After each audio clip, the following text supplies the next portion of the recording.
Selamat malam semuanya. Ya, ini F-Talk edisi 6 Maret 2024. Seperti biasa, malam ini kita akan berikan update market IHSG dan juga membahas ide-ide yang masuk di kolom komentar.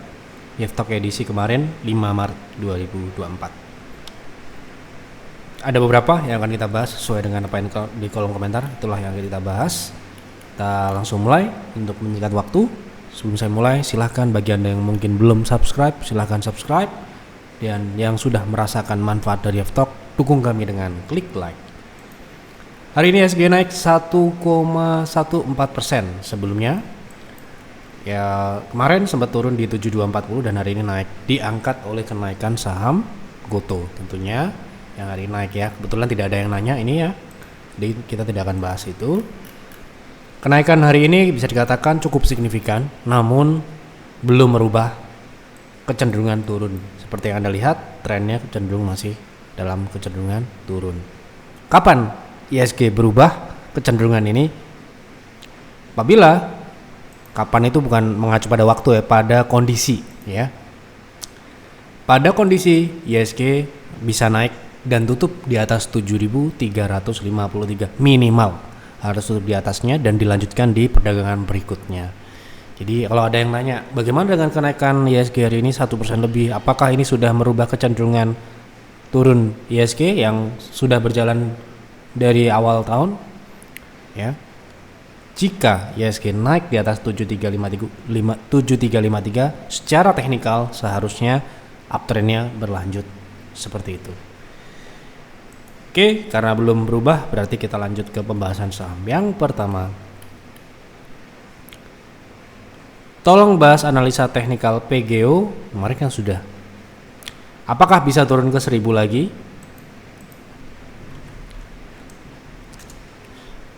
Oke, kalau kita mengacu pada analisa teknikal terakhir, ya sementara ini potensi penurunannya di 1170. Jika itu tembus, potensinya adalah turun ke 1135 sampai dengan 1085.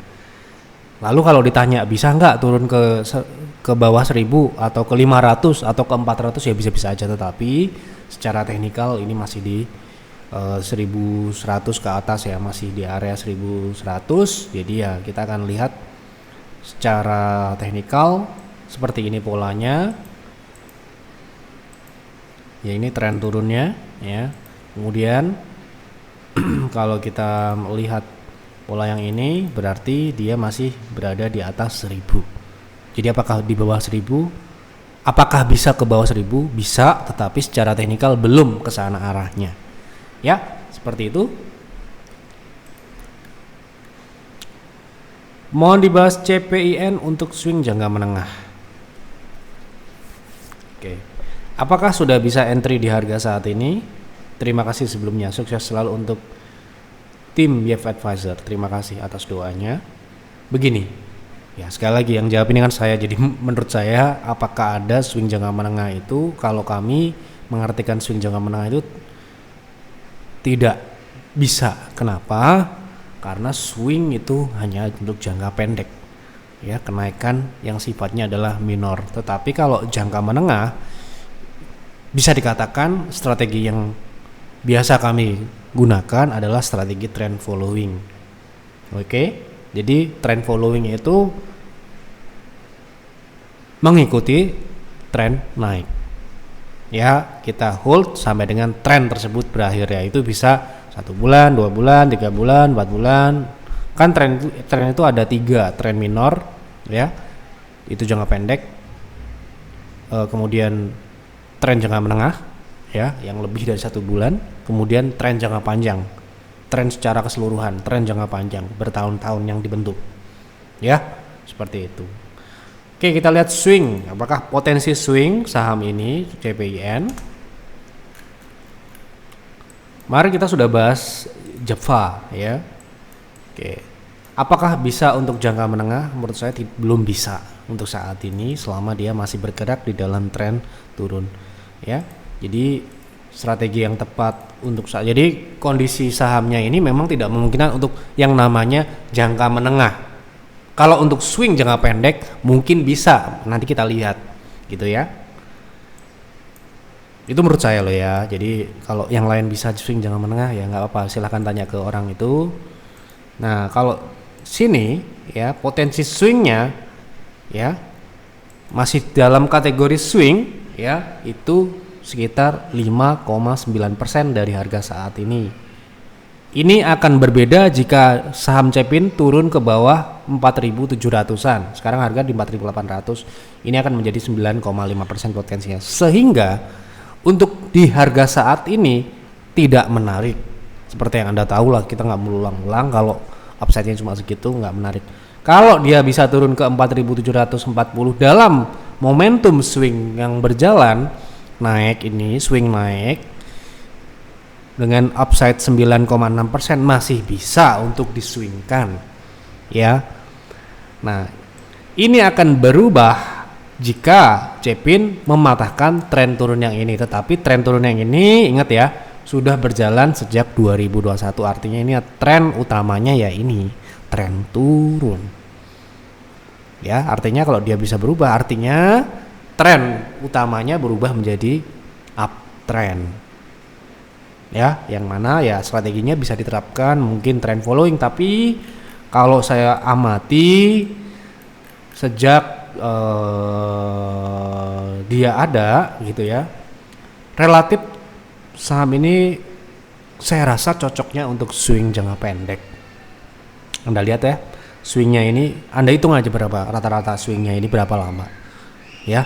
Jadi kalau untuk trend following mungkin ya kurang cocok karena ini relatif agresif, meskipun ini relatif kecil pergerakan naik dan turun karena ini nominalnya besar.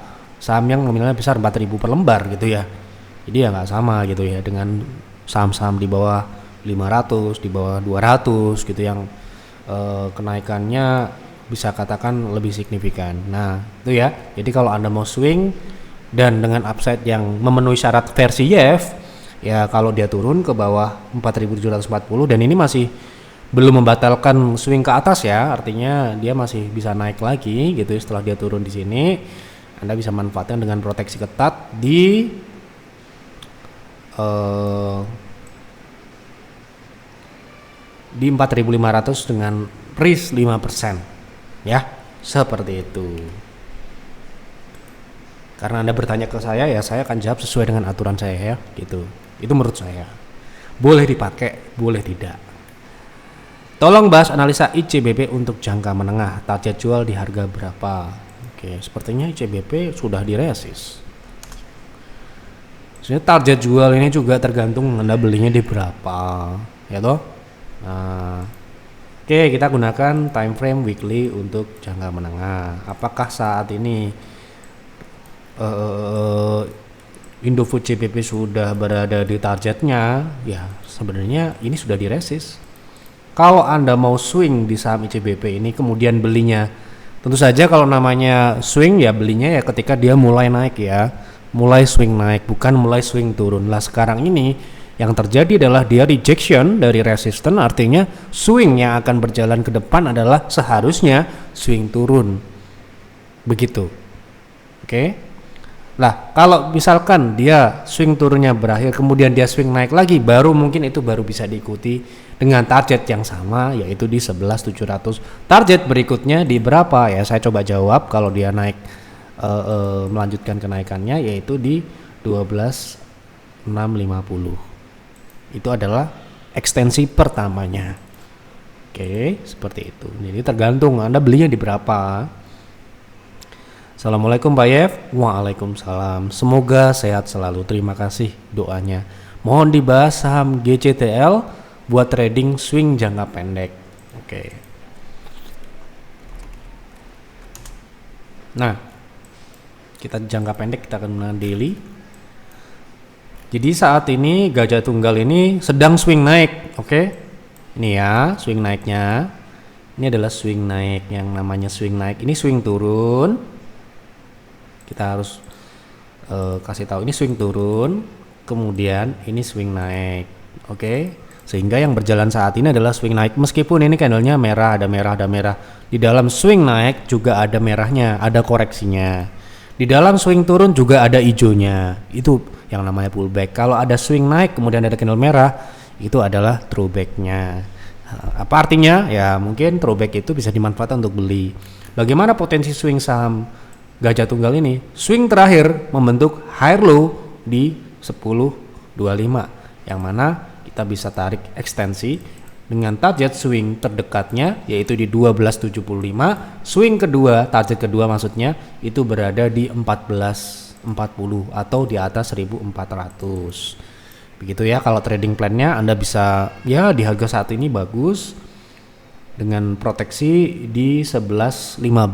Artinya kalau dia turun ke situ ada kemungkinan dia A, B, C-nya nanti mungkin bisa kembali ke 10.80 sampai dengan 10.20 yang juga akan merubah kecenderungan harga dari GCTL sendiri menjadi mendatar turun, konsolidasi turun seperti itu.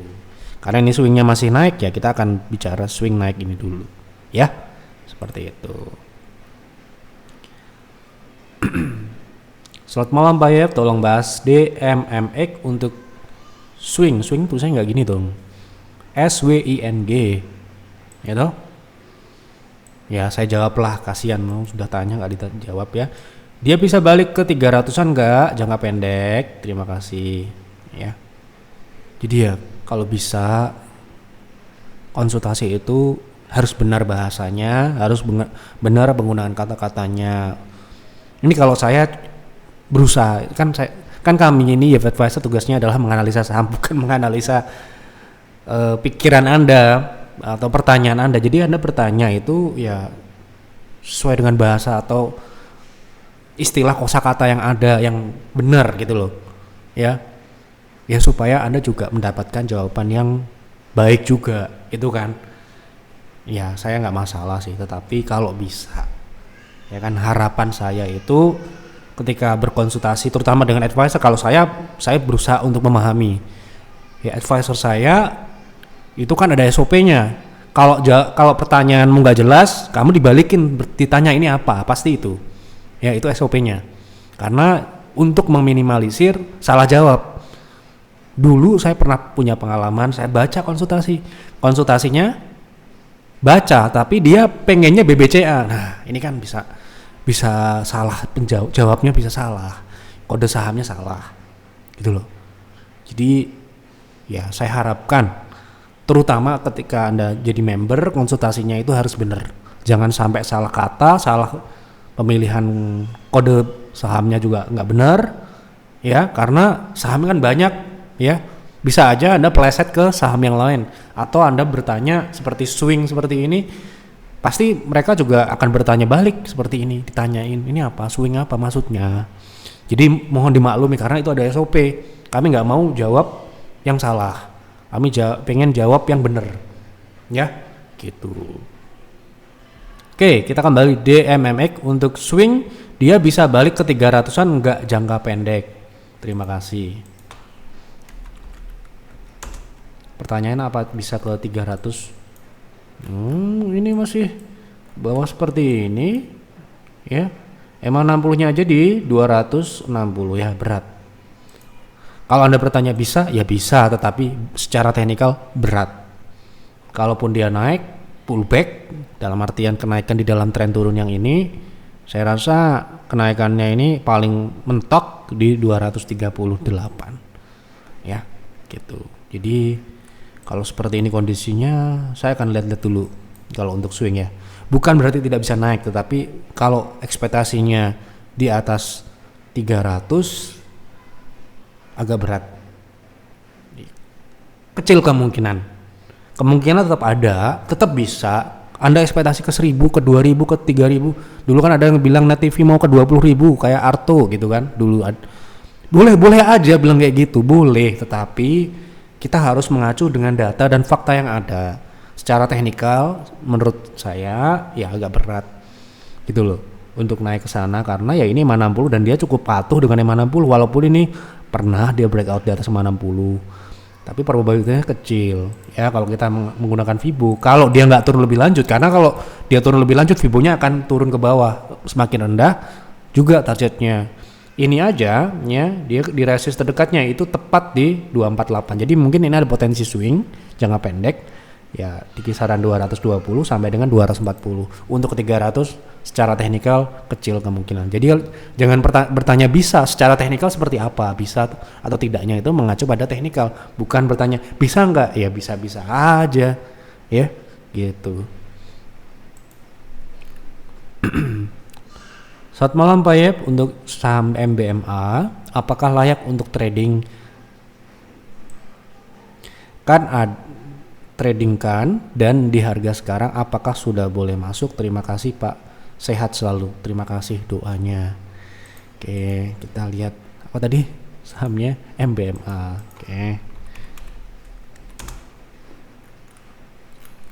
Oke, secara teknikal MBMA ini kita lihat dari kondisi teknikalnya. Terakhir dia gagal bertahan di support 600. Artinya apa? Artinya dia terkonfirmasi, membentuk lower high yang mana bisa ditarik tren turun. Ya, artinya tren turunnya ini berlanjut. Sehingga ya potensinya adalah turun menuju support selanjutnya ya ke 520. Jika ini ditembus, kita akan lihat ekstensinya, yaitu ke bawah 440-an sampai dengan ekstensi yang pertama itu di 372. Jadi kalau misalkan layak untuk trading kan saya rasa belum untuk saat ini. Kalau dia turun sedikit di 520 kemudian ada rebound atau ini candlenya cukup bagus ya hari ini. Kalau dia besok ada kenaikan di 560, kita lihat upside-nya. Misalkan Anda menerapkan strategi buy on breakout di 560, itu potensi upside-nya berapa? 7 sampai dengan 10% bisa. Kalau besok ada kenaikan di atas 560 dengan proteksi ketat di 530. Karena ini belum, ya kita akan tunggu di bawah sini di area 520 sampai dengan 490. Baru mungkin kalau di situ ada rebound atau potensi pullback-nya ada, baru bisa diikuti dengan proteksi lower terbarunya ya, atau support yang ini. Karena kalau ini tembus berarti kan ya ini akan mengarah ke 440 sampai dengan tadi ya 370. Itu adalah ekstensi berikutnya. Demikian. Baik, sudah saya jawab semua apa yang ada di kolom komentar. Semoga tidak ada yang terlewat karena kemarin ada beberapa yang terlewat, jadi mohon maaf. Karena ini sudah malam ya, mungkin penglihatan saya juga sudah mulai berkurang gitu ya. Kami ya mohon maaf gitu ya, karena ya sekali lagi ini sisa-sisa energi saya, mungkin juga banyak prediksi saya yang nggak akurat atau meleset atau apalah itu. Makanya saya selalu tidak pernah bilang pasti seperti itu. Kemutlakan prediksi dan analisa ini hanya menjadi referensi Anda, silahkan Anda olah sendiri jadi trading plan buat investing plan ya seperti biasanya. Karena ya keterbatasan ini gitu ya. Dan saya pengen menekankan bahwa ketika kita trading dan berinvestasi pun, yang mindset jangka panjang pun harus siap dengan adanya risiko ya. Prediksi Anda sudah mungkin Anda sudah berdasarkan data yang baik, analisa yang baik pun bisa meleset. Dan maka dari itu Anda harus siap dengan risk. Dan jangan sampai Anda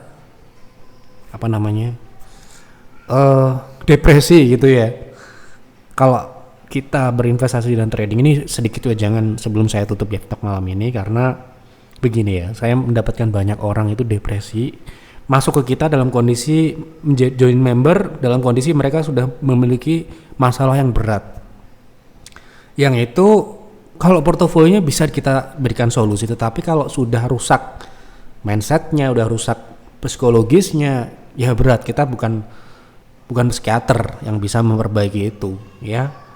Yang pokoknya sudah dalam kondisi negatif lah vibes-nya gitu. Jadi kita cenderung ya gimana ya, kita nggak bisa menjadi bilang wah ini di hold aja pak, wah ini ditahan aja pak, ini ditambah aja. Nggak bisa kalau kita bilang sell ya sell ya, karena ya mungkin dia masih bisa turun sahamnya. Nah seperti itu. Jadi mungkin yang buat belajar masih pemula, masih baru masuk, mungkin angkatan pandemi yang mungkin belum memahami risiko, saham itu termasuk aset kelas yang berisiko tinggi, ya. Jadi kalau Anda menonton influencer yang pamer profit toh, ya, Anda akan terbiaskan oleh itu. Padahal ya belum tentu benar juga, dan juga terdapat risiko yang juga besar. Ingat ya, itu sudah banyak loh. Anda pelajari saja ya, bagaimana track record saham itu seperti apa. Bisa membuat Anda cepat kaya, juga sebaliknya. Ya. Maka dari itu saya selalu menekankan, patuhilah trading plan kalau Anda trading, patuhilah investing plan ya. Karena itulah ya satu-satunya cara untuk bertahan dan bertumbuh di market. Kalau Anda bisa bertahan, bertumbuh, itu tinggal nunggu saja. Tapi kalau Anda sudah profit otaknya sudah, wah seperti dia bisa beli Mercy, bisa beli rumah, bisa gara-gara saham, duit 500 juta bisa jadi 100 M dalam waktu sekian waktu jangka pendek. Kalau itu sudah mendominasi di dalam kepala Anda, saya sarankan sebaiknya jangan masuk. Kenapa? Anda akan kecewa, Anda akan ya merusak Anda punya kesehatan mental ya, dan nantinya efek kesehatan. Ya, ingat ya, investasi dan trading itu kan tujuannya untuk apa? Untuk bisnis, untuk memutar modal. Tetapi ya, yang Anda harus tahu, dalam bisnis apapun risk selalu ada dan tidak bisa dibuat zero, tidak bisa. Secanggih apapun Anda, sejago apapun Anda, sedewa apapun Anda, risk tetaplah ada. So apa? Ya itulah tugas kita untuk memanage seminimal mungkin untuk menangkap peluang profit dengan risk yang kita harus batasin. Yang namanya cut loss, stop loss itu memang harus ada strategi lain, yaitu diversifikasi, money management dan sebagainya. Ini yang mungkin ya, makanya Yev tidak pernah pamer profit, tidak pernah pamer beli ini beli itu, karena kami bukan seperti itu. Kami ingin penonton kami yang tidak banyak ini teredukasi dengan baik, dengan seimbang, dengan balance. Mereka akan teredukasi dengan baik terhadap risk ini. Yang ingat ya, itu mungkin ya bisa dikatakan jarang yang bilang seperti itu. Banyak kan orang kan bilang profit, wah pengalaman saya berprofit dapat ini dapat itu dan sebagainya. Nggak apa-apa sebenarnya bilang seperti itu, tetapi harus seimbang ya gitu. Ya pengalaman saya 10 tahun lebih di market, mungkin belum ada yang lebih lama dari saya, ada, tetapi ya itulah salah satu cara untuk bertahan dan bertumbuh. Bertahan, belajar dulu, baru bertumbuh. Nanti pasti akan ada waktunya sendiri. Jangan kebelet profit, kebelet ini ya. Harus berproses, harus sabar. Mau itu trading, mau investasi sama. Ya. Ini kami baca banyak konsultasi kan kemarin promo PTR, banyak sekali yang join dalam kondisi yang seperti itu. Ya, kami terus terang bukan psikiater yang bisa menyembuhkan luka Anda. Ya, kami coba memberi solusi sesuai dengan tugas kami sebagai advisor. Ya, mungkin itu dulu yang dapat kami sampaikan di Talk malam. Mungkin besok kita share di Edu bagaimana manage risiko, bagaimana menetapkan stop loss, cut loss dan sebagainya. Di sana nanti kita akan berikan edukasi bagaimana teori, bagaimana praktek. Ya, kalau Anda mungkin ingin menonton video-video kami yang sudah ada, banyak ya video kami yang untuk edukasi, silahkan join, ada tombol join di YouTube kami, silahkan Anda join ya untuk mendapatkan video-video tersebut. Itu saja yang dapat kami sampaikan di Talk malam ini. Mohon maaf apabila ada kekurangan atau kesalahan dalam penyampaian. Semoga dapat dipahami, semoga dapat diambil positifnya. Selamat malam dan selamat beristirahat.